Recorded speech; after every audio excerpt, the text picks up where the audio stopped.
want to think about as you look at this image is picture all these random events, the changes to the environment, and changes to the phenotypes of organisms as being kind of like a constant rain falling down on this whole phase space diagram.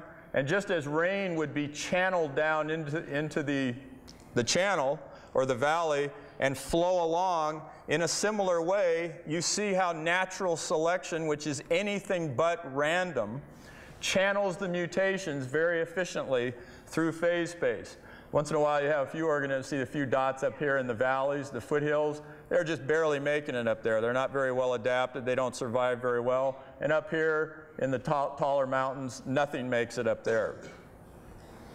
Okay, so the principles here are that the number of organisms at each locus in phase space builds up until the probability the next step becomes inevitable.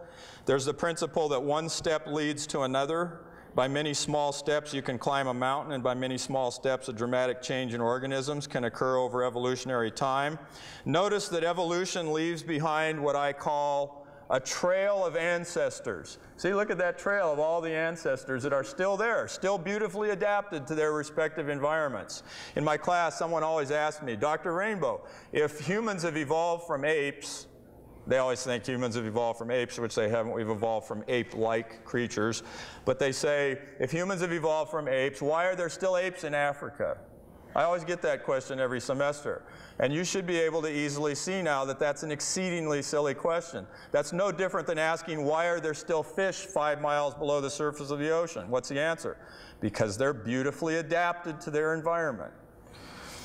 Another principle is that evolution is a blind, random, fluky process driven by random mutations to DNA and random changes to the environment. Well, I already said that. It's, the selection is anything but random. So in a supreme irony, this process, as I hope you may be able to see, even though it's driven by random processes, it ends up creating creatures that look just as if they'd been designed by a creator.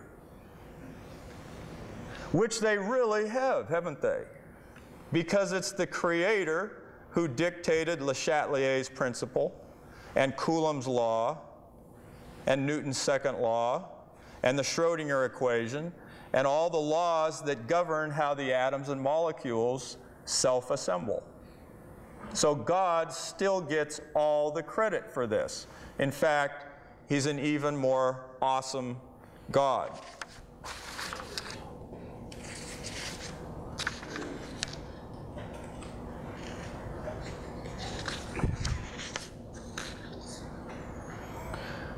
Now, let me take stock of where I am. How many minutes over am I? 5:45. Okay, I mean over my time. What? Oh, 5 minutes. Okay. Because I need to respect the interplay that you've all come to see. So give me a second here to decide on how I want to use my time. I actually almost finished what I needed to there.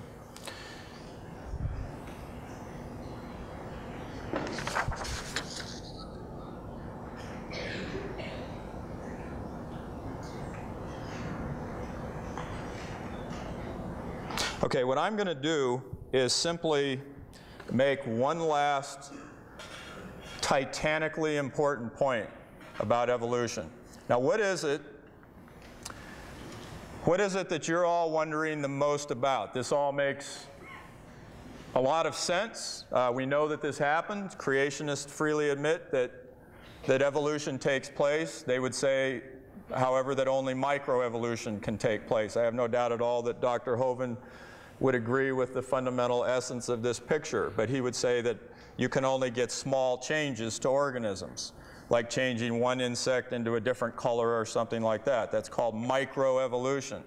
What you're wondering is, can you really go from things like a fish to an amphibian? Can you get big-time evolution, big changes, big dramatic changes, which is called macroevolution?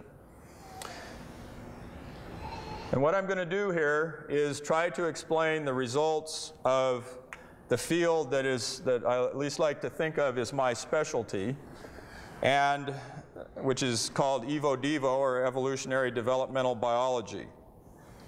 And I'm going to show you some animations that show how you can create radically new forms of organisms incredibly easily. All right, so I need to close this and open up this one. Okay, this is an animation I use in my class.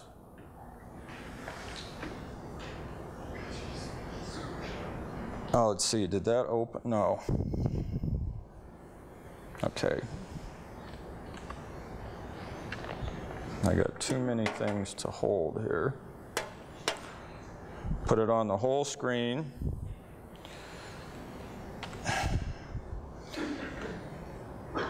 Okay, living things are made of cells. And you have to understand that during embryological development, living cells can do 7 different things. They can divide by mitosis, cell division. So things can get really big really fast. They can differentiate. They can turn into different kinds of cells. Like here, 2 initially identical cells are turning into muscle cells and neurons under the influence of a morphogen that's being sent by this cell. They can crawl around. Cells can crawl around anywhere at any time in your body, just like amoebas do. They can lay down extracellular matrix like big strands of collagen. They can change their shape. Here you see a cell in the middle changing its shape. So this epithelial sheet is buckling and folding. It's like making a paper airplane. One of the things I do in my class is I take out a piece of paper, and in front of the students, I step by step make a paper airplane. And then at the end, I hold it up and I say, look what a complicated thing I made just by doing one thing, folding paper. I take a piece of clay that looks like this, and I cut it with a knife, boom, boom, boom, boom, and I make a hand. Did you know that your hand got here you used to have a paddle like a duck. You had flesh in between your fingers, and then your cells here died by a process called programmed cell death, or apoptosis, which generated your fingers. That's another of the things that they can do. Cells can commit suicide at any time. And they can attach together or break apart at any time by expressing cell adhesion molecules. So, with these facts in mind,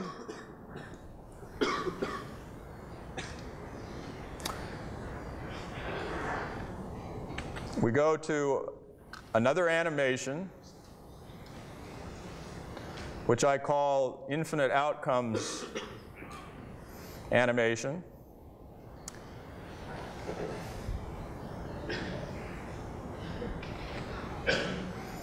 And here we have 5 different subdivisions of it. In the first animation, we're going to see how cells can divide and differentiate, and just look at how fast things can get complicated. Okay, they're dividing. You have 2 kinds of cells, blue and yellow. See, there we made something fairly complicated just by going through a few rounds of cell division and differentiation into only 2 types of cells. You have more than 200 kinds of cells. Okay, and then the second animation is an example of what